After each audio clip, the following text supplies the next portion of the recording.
Let's see. Hey, what's up, guys? It's Rick with Flip with Rick, and I am fortunate to have my good friend Jonathan Rexford on the line with me. And for those of you that don't know Jonathan Rexford, um, I've known him a long time. So he's been doing this, I think he's been doing it longer than I have. So I started back in 2003. And just so you guys know, Jonathan's one of the guys to this date, whenever I have a question with like a subject to deal, anything that's like non-conventional flip property, I usually reach out and for full disclosure, I usually meet with him because me and Jonathan are probably like 25 miles apart, 20, 25 miles. Mhm. And we work and collaborate together all the time. So this business is about relationships with people that actually do the business. So, and we've done a few projects together. So without further ado, this is Jonathan. Say hello to everybody and tell them your kind of story. Okay, well, hello everybody. Yes, my name is Jonathan Rexford. I am real. I've known Rick for quite a while. We met at a local real estate investor group together. Been doing it a little bit longer than Rick. Been buying, building, selling, and financing houses since about August of 86 or 87. I have to kind of go back and take a look at it when I did my first deal.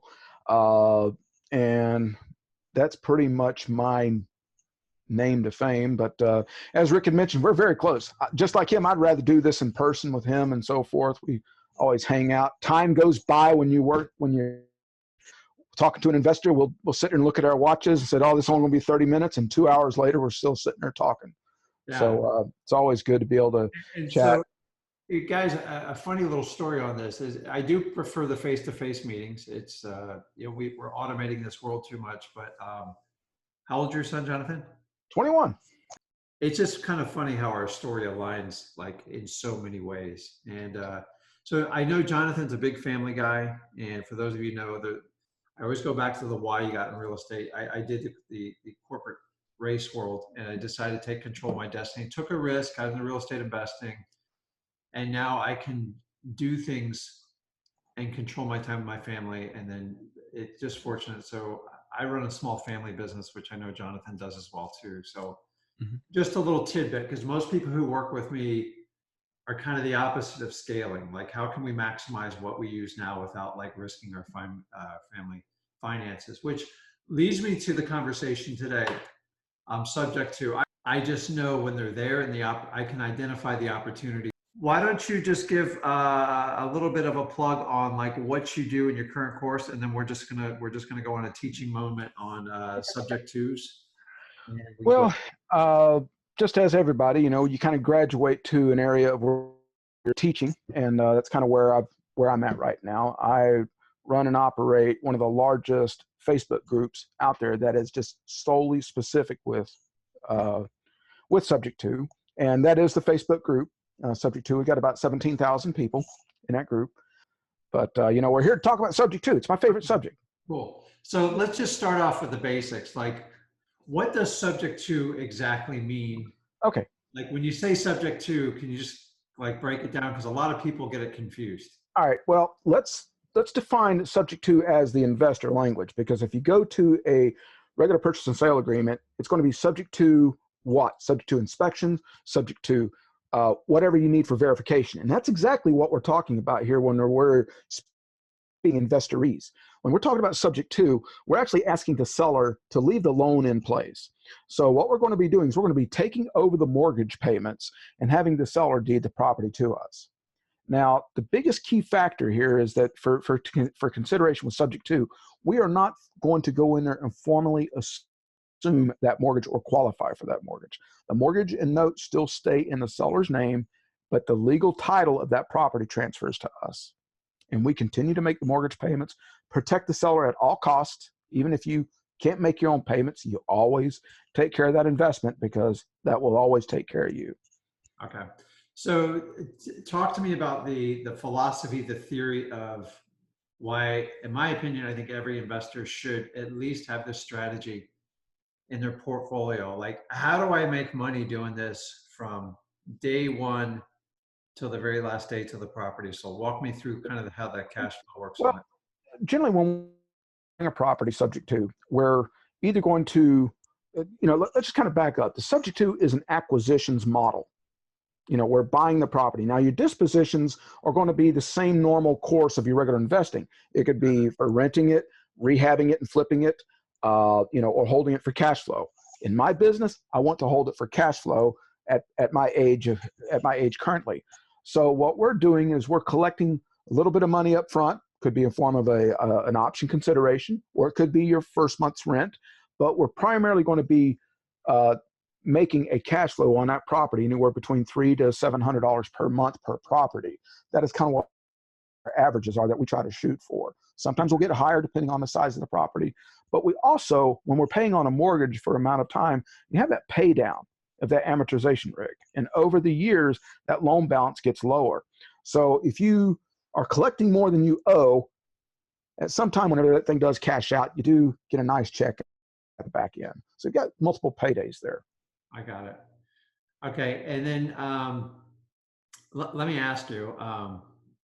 So, talking about your typical like real estate investor, what's like I guess the word's the avatar type of house that these work best for? Like, does it work best when the house needs a complete gut job and a rehab, or are we looking at like nice, pretty homes? Like, say, is there a point where the repairs, if they exceed a certain number, you're going to have an uphill fight on this? Well, that's going to be based on what your potential ROI, return of investment, that you're going to get on a property. I'd rather, instead of saying what the perfect avatar is on a property, I'd rather say, let's take a look and merge the two avatars together, both from seller and both with property, because you need both of them to be able to make it work. Otherwise, it doesn't work at all. You can have a junker property that needs a lot of work that has a low mortgage balance. Well, that would be a lot cheaper to take over that property subject to than it is to bring in hard money financing, from an equity lender or so forth. That's going to be really short term. So you can do that fix up and flip. So I'd rather see a position where you can take over a property subject to. Now, personally, I like to have something anywhere between 85 to 95% loan to value on a property that needs no work. So my magic formula that I like to stay into are properties that have been sold within the last 3 to 5 years, Mm-hmm. that don't go back further than 2012, because they really don't much work at that moment. And I don't have a lot of cash outlay going into it. And if it's a 3 to 5 year old loan, they've got some pretty neat interest rates in those areas, anywhere between 3 to 5%, depending on the type of loan that it is. But the biggest thing of it is you must be able to talk to that seller. You must be able to find a seller that is in a need to sell, not want to sell. And you and I have had that discussion many times on the major focus in that area. So let's talk about the ideal seller, because I think a lot of problem is real estate investors spend so much time beating to try to get the lowest price. And shoot, I go back to my Carlton Sheets days. I learned originally from Peter Conti, Mm-hmm. and I was really intrigued. I started out, that's what really opened my eyes, was the initial concept of, okay, I can take over this guy's mortgage, give him a few bucks up front, get a downstroke, get him positive cash flow, and then get paid for the next 10 years. Mm-hmm. Like super sexy. So let's give you an example. I go to a seller's door. I offer him 90 grand. He's meeting with 3 other buyers after me, and he wants like 98, 99. And the house is in perfect shape. Actually, we have one of these kind of going on today. I just had a discussion with Zach, Mm-hmm. actually not too far from your neck of the woods. So here's the only technique I learned, and you can critique me, okay? When we can't get our cash offer, and then we switch over, and they say, hey, listen, if we could do this price, I'd be happy. And say they're moving to another, I like when they're moving to another country or it's an investment property, because I know, and you can talk about the financing's not like, they don't need that credit from that. We just simply say, are you open to a creative solution, and pause. And either Zach will come back, says they're open to it, and then I reach out to the paperwork, and a lot of times I'll call you. And then like you get specific on how you want to take it down, and then you give me a list of everything I need to do. But I guess to you is like, what's like, all these real estate investors are going out trying to like, what's the lowest and the least you'll take? And I love your strategy is where like, why don't you just kind of give them this target price? You're going to have the best offer. But that's where I kind of get stuck. Are you open to a creative solution? And I found out either they go, tell me more, or they go, are you crazy? I just need my money. So that's kind of where we start. And then I've taught people to do it, but like, I want you to expand and take, what's the ideal client and what's the conversation you have with them? Let's just assume you've gone and gave like a low cash offer and they like, I can't do that. Okay. Well, first and foremost, before I'm in their living room, we've already had pre-qualified them that they are in a need to sell. If they are in a want to sell where the wholesaler or where the low cash offer that they can solve their situation, I'm not their guy. But I'm there for a reason. And that reason is they must have a non-monetary reason of why they're wanting to sell. Okay. That's the biggest thing right there. Something besides the reason for them wanting to sell a house. They need, the reason I need to sell is because I need to go to X, or I need to get to X, whatever it could be, death of a loved one, marriage, divorce, whatever that situation is. So we're focusing on that situation and trying to solve that situation. The guy that comes in and making the low ball offer, the thing that he's thinking about is all cash, all money. So guess what wholesaler just did? Wholesaler just planted that seed into the seller's mind. Now, so they're saying, oh, there's 3 more coming through our door who's the same person. I'm the different guy. Yeah. The way that I approach it, I said, Mr. Seller, if you are a creative offer, I might be able to give you exactly what you want for the property and be able to get you to go to X, whatever the situation is. And do you find that like a light bulb goes off when you can like, because everyone's telling them they can't get this, and you go, yeah, I can do it. And so where do you go from the conversation from there? Because I think that's where a lot of people get stuck. Well, sometimes I'll bring in my seller presentation. If they haven't watched it on a video or so forth, I have a little flip chart presentation. But we have focused on the pain of why they are there. Because if they're moving to Tennessee, they can't make 2 mortgage payments or make a rent payment and so forth. So I'll make a little soft pass at them, and I'll make a simple suggestion like this. I said, Mr. Seller, if I'm able to make your house payments till I get the property sold, would that work for you? Yes. I'm in the living room. Yeah. I'm in the living room, or we're doing something what we're doing here. So we're walking through that process of what that would look like. We may have to give them a little bit of moving money, $1,500, $2,000, or what my favorite phrase is, what can a property afford to pay as an investment? Because ultimately, I don't like reaching in my pocket as you do. I don't like reaching in my pocket to give them money for the house. So I'm going to raise capital against the property, and that's going to be part of our disposition. So I'm going to give Jonathan props. He came up with the line. I use it quite a bit. And he taught me this probably 5-7 years ago, probably further back. Kind of like, when the shit's hitting the fan, so to speak, with you got an unreasonable seller, and you just kind of look them and just say, listen, John, let me see what the house can afford. And that's it. And it immediately takes it away. Like, it's just an asset, and we got to stop taking this personal. I guess, and every time I've used that, I get 0 response. They just kind of go, yeah, well, I guess, it kind of puts a perspective on it. So I give you credit for that one. It worked well. Yeah. Well, the thing of it is, Rick, is that if they're selling a home, now let's talk about that. The definitions here, home and house. Home is where they've lived in. This is my home where I've been in for the last 29 years. It is my home. I like my home. I know where every single drywall screw is in this house. But the house that we own, the house we have up the street from here, that's an investment property. Got it. So what we're doing is when we're talking to the seller, we're trying to separate in their mind from home to house. Because whenever they're planning to move, we want them to have the vision that they have already left, that they have already decided, you know what, this guy here, I like him, I trust him, I know what he's going to be doing, and he's my huckleberry. I want this guy to take on my property. Okay, so you've done enough of these deals. I've done some, not nearly as many as you. So put me through the mindset of a seller that would sell to you just give me the quick bullet points of the benefits to them, because you see them, because obviously I assume speed's a big trigger. Mhm. But if you walk through the benefits, so maybe the guy got relocated, or he needs to be closest to his mother for an illness. Mhm.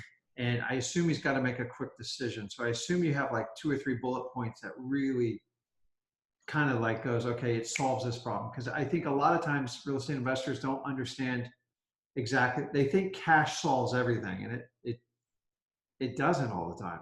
Mhm. I've been there. Right. Well, first of all, it is speed. I can close the same day that I make the offer. The So same day. same day. That's I've done many the same day. So most of the fast cash guys, honestly, like the 3 to 7 day guys, it's typically 30 if they got all their ducks in a row. Mhm. Yeah. So, But the difference is I do my own title work. I can prepare it. I can prepare the deed. I can prepare everything, put them in front of the notary, and we can close it, that same day. okay. I can have an entire closing package done in about 20 minutes Wow. from my computer. But that's me. Okay. Somebody just starting out, I don't recommend that, because if you cross your I's and dot your T's, you're going to get in trouble. I got it. So certainly that is one of the ways it was. So speed is number one. Yeah. The number two is just knowing the comfortability. It is a huge benefit, because if you're able to take the emotional, because it is emotional selling a house. We've all had houses that we still remember. We remember our worst deals and we remember our best deals. Exactly. I'm still in recovery from my worst deal,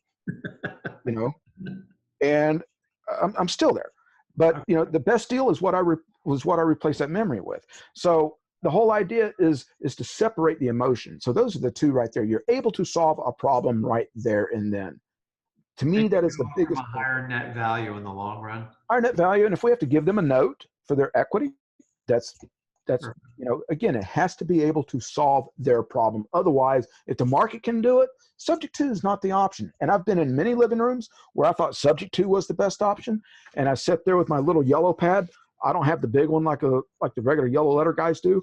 I actually sit down and I write down the numbers, and I will sit there and say, Mr. Seller, it is best if you contact a real estate agent, because I'm not here to serve you in this fashion.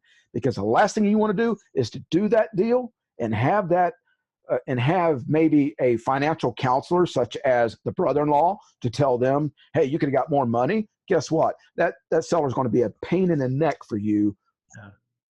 30, 60 days from now. Yeah. So the reason I'm talking to Jonathan is, if you're going to be a complete real estate investor, it's okay if you want to start out like as a wholesaler, but you're going to come across a lot of situations where wholesaling is not the best fit. Like, we are all completely different. Me and Jonathan are different as night and day in like a lot of aspects, and we're identical on a lot of things. So everyone's different. What you eat for dinner, what you do on the weekends. So, but it takes time to learn it. If you just think you're going to do everything wholesaling, you guys know I still work with real estate agents. I have a real estate agency, and there just comes a time where you want highest and best offer, and I'm out. Like, here's what we're going to do. And we call someone, we send them right there and wait for them to show up. But your strategies, I love it, because it actually will maximize the most money. You have to figure out how to have as many weapons in your arsenal, because the more people you can help, which I think you'll agree, the better you'll do in this business. Absolutely. If you shove somebody, let me tell you what, and I tried this. Tell me what happens when you try to shove somebody in a subject to that doesn't really want it. You get a buyer's remorse, and you'll go to contract, you'll order title, you'll prepare all the work, and you'll get the brother-in-law call, or you'll get the call that you're just like, I did all this work. You're never really selling subject to. I'm going to tell you, either the shoe fits and you're well armed and educated, or please, like, don't do it. Or if you've identified it and you don't know what to do, and you don't have Jonathan in your back, you got about a day or two to kind of figure it out, because if they're going to sniff you out if you don't know how to do it. Okay, so let's do this. I think we got the theory. We've talked about the type of house. We've talked about really the type of seller mindset that would do this. So the big question is, like, how do you find these deals, Jonathan? They're everywhere. Driving for dollars is one of my favorite ones. Now, I love expired listings.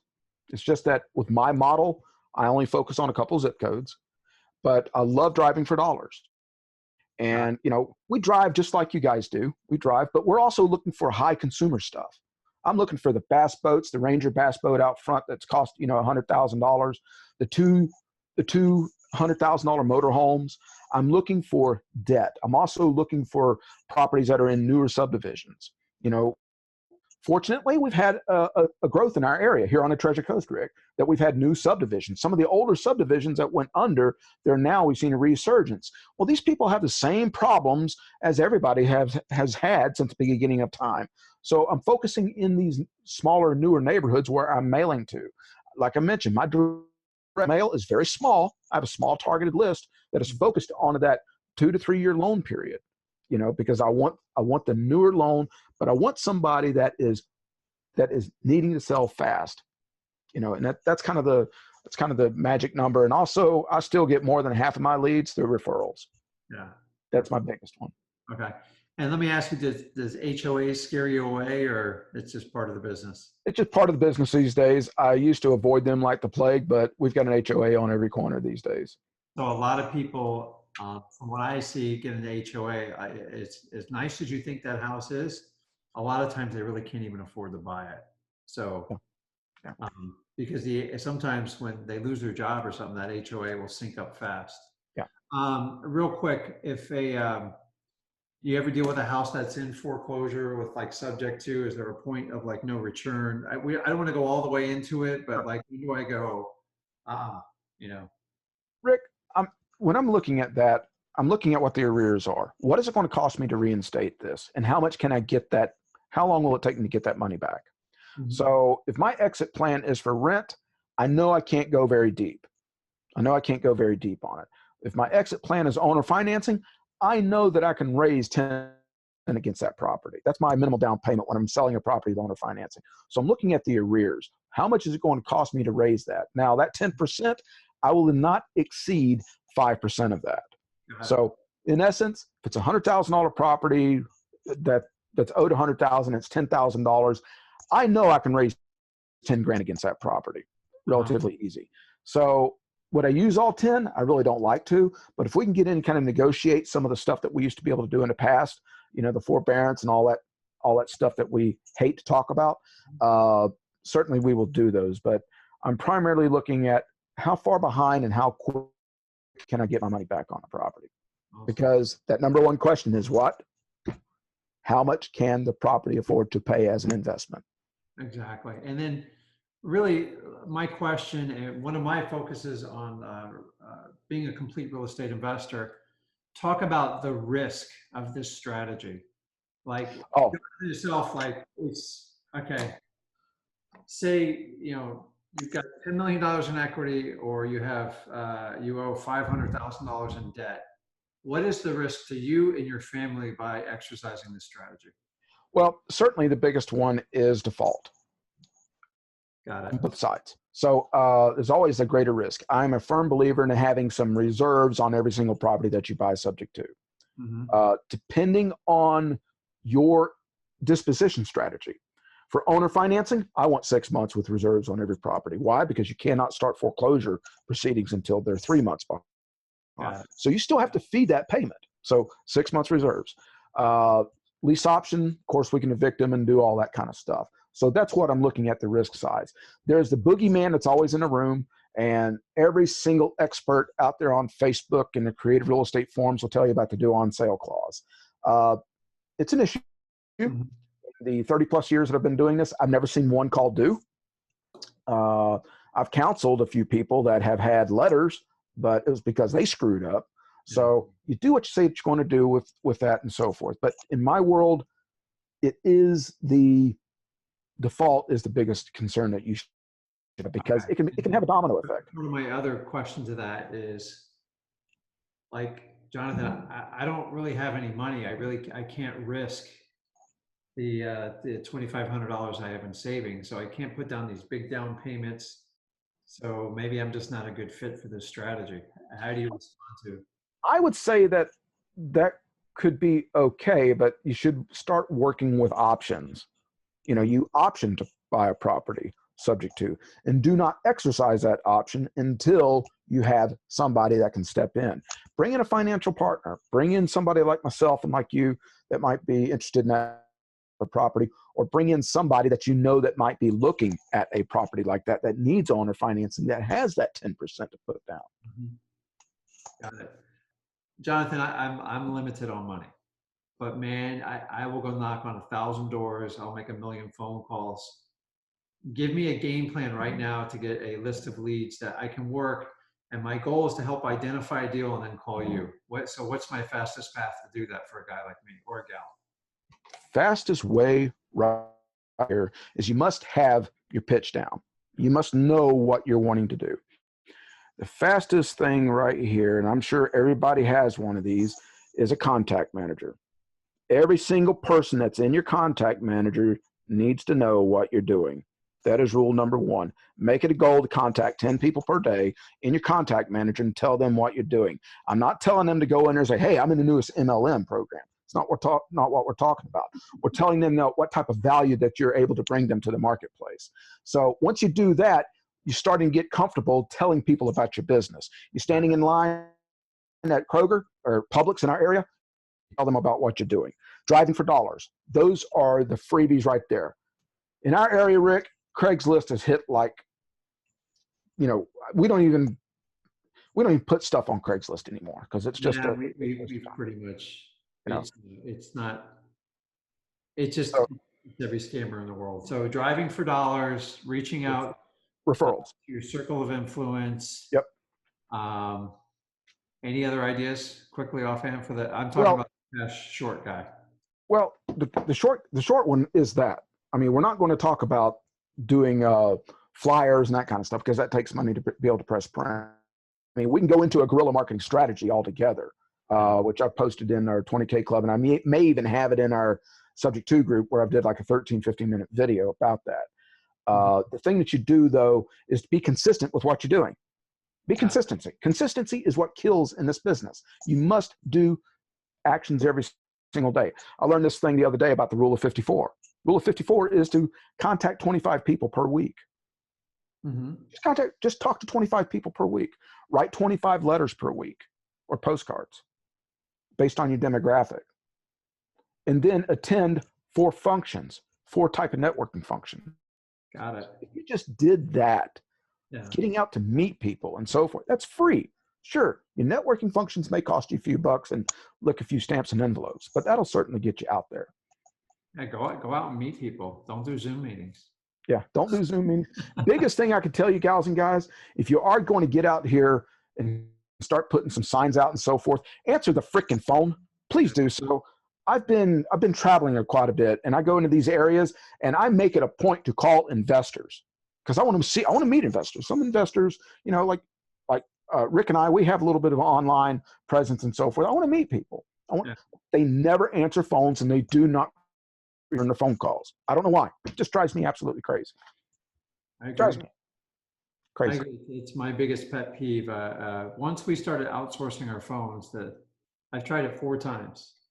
Got massive bills, revenue went way down, and all you do is got to test it, and it's painful. So who's ever answering your phone, and quite honestly, who's ever going out on an appointment, they better have extreme buy-in to your plan and your mission. So why people outsource salesmen for the most important task.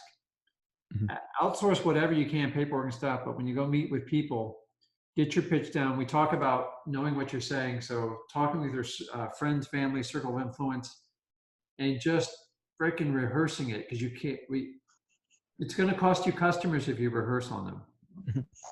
Right. So I always told my salespeople when I did that is if you don't know the answer, tell them the truth, because it's just easier. Because if you lie, you're going to go down a pigeonhole and you're going to get, it's going to end badly. So there's a nice way. I said, listen, let me just check with my partner. Like, he knows everything there is about this, and I'll get you that answer. Can I call you back in an hour and a half? And I'll get you, or you just call him right there. So just always tell the truth. Everybody. So what do you think? What do you say to the guy who goes, like, okay, I get my pitch down. I understand what I'm doing. I'll identify it. I just don't know how to do the paperwork and all that stuff. So I probably shouldn't attack this strategy. What do you say to them? That's a tough one. because paperwork is going to be different in every state. Correct. So, I mean, purchase and sale agreement is a purchase and sale agreement. There is no subject to contract. It is an acquisitions strategy. So put an addendum to your state promulgated purchase and sale agreement of what you're going to do. There is a whole litany of a way to close these things. Either you're going to take it to your personally, LLC, going to put it in a trust, do one of those 15 different other ways of closing transactions. That paperwork is going to be differently. So I would strongly urge you to maybe contact somebody within your local real estate investors association, or maybe a real estate attorney. I'm going to tell you, I've had the fortunate in my lifetime to train 2 real estate attorneys here in my area on how to close subject to transactions. Cool. So one of them's dead, but the other one's still alive. The last thing, the subject to, can it work theoretically on any type of real estate? Absolutely, it can. I've done commercial. It's quite prolific in commercial, right? I mean, that's how they do stuff.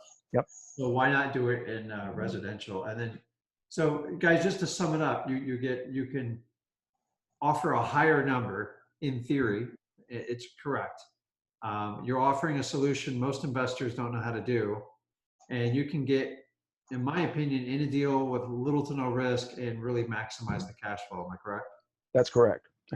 And then most of the marketing strategies, if I'm correct, follow suit of what a traditional real estate investor wholesaler does anyways. Absolutely. You just need to learn to identify those opportunities.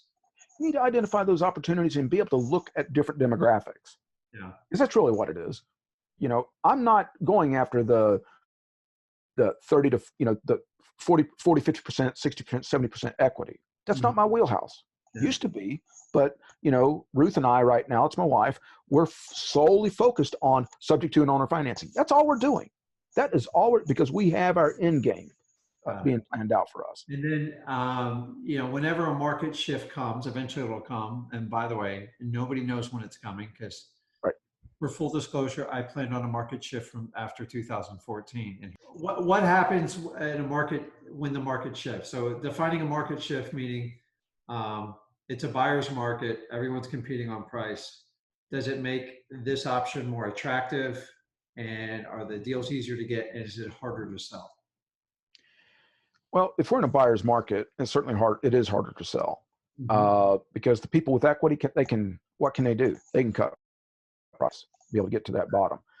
It's much easier to buy in a buyer's market. Okay. So the idea would just you should be able to get more favorable terms, all right? Absolutely, every single time.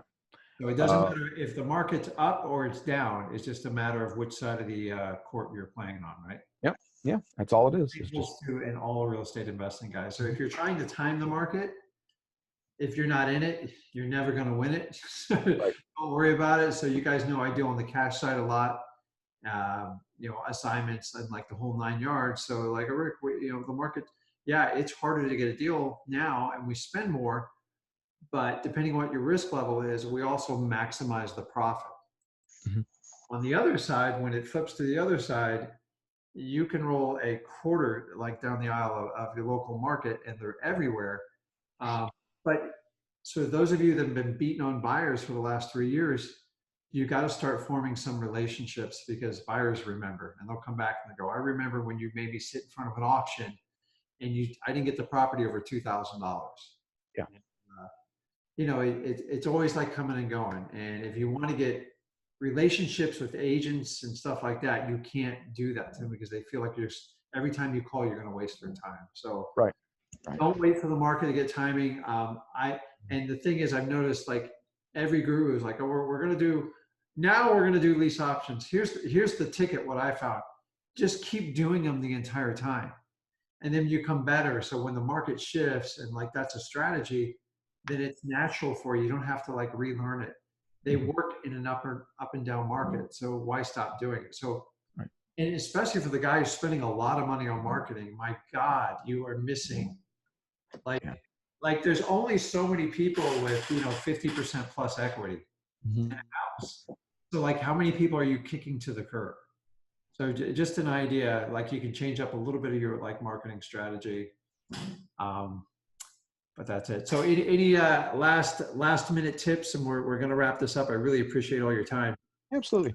Rick, the biggest thing I want to tell your people is wait. Don't wait, because you can't restart tomorrow, but you can start today. Just don't get in the game, find somebody that you can work with, such as Rick, find somebody that you can just like jump in with both feet and, just run with it. There's an old saying that says, build a bicycle while you drive it, ride it. And that's true. You need to do that in this game because you're going to take some licks. I still take licks every single day. I still have that worst deal that I've ever done in my head. Keeps playing that tape over and over and over again. But you will never get there if you do not get started. Start. Awesome. And remember, this makes you more of a problem solver, and you offer more value to your customers. If you start out wholesaling, that's great. But what I say is, you can only run that 100-yard dash so long. At some point, you're going to have to pace yourself and stop chasing like the latest gimmick. This is not a gimmick. How long's creative financing been around? Oh gosh, I've got a couple old books here that are dating back in the late 50s. Yeah, no. So since the start of real estate, when people get down and you get some government entities out of stuff, you can come up with solutions. Right. You're not stuck. Like a lot of people think you got to do with the banks, you got to do with the title companies. There's a time and place for everything. But I try to teach being a complete real estate investor. And now I had to go through hundreds of people to find people like Jonathan, probably thousands is more like the word. But like when you found him, like I've known him since 2003 is when I first met him. So, and I remember I walked in, Jonathan's just like, he used to ramble off stuff. And I go, I'm going to follow this guy around. And we used to go get a cup of coffee or get like lunch and then just talk. And still we sit down today and we go, listen, I got a half hour every time. And then like 3 hours goes by. Yep. That conversation where like you got to pee so bad, but you don't want to get out of the chair because you're going to miss content. Yep. Same here.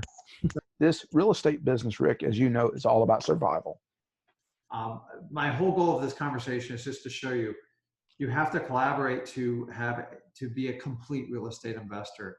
And if you're just doing wholesaling, it's fine. I started out under that premonition, but there's so many ways to solve a problem. And I look back I did a deal once, a small hotel on Hollywood Beach. I had no freaking idea what I was doing. And I put it together and it wound up being a nightmare. Now I still made 6 figures. I appreciate your time. I will call you. I'll call you over this weekend or sometime early next week and we'll catch up. So me and Jonathan try to catch up like once a quarter because as I said, money's important and I love it, but like developing lifelong relationships with people that have common goals with their family. Right.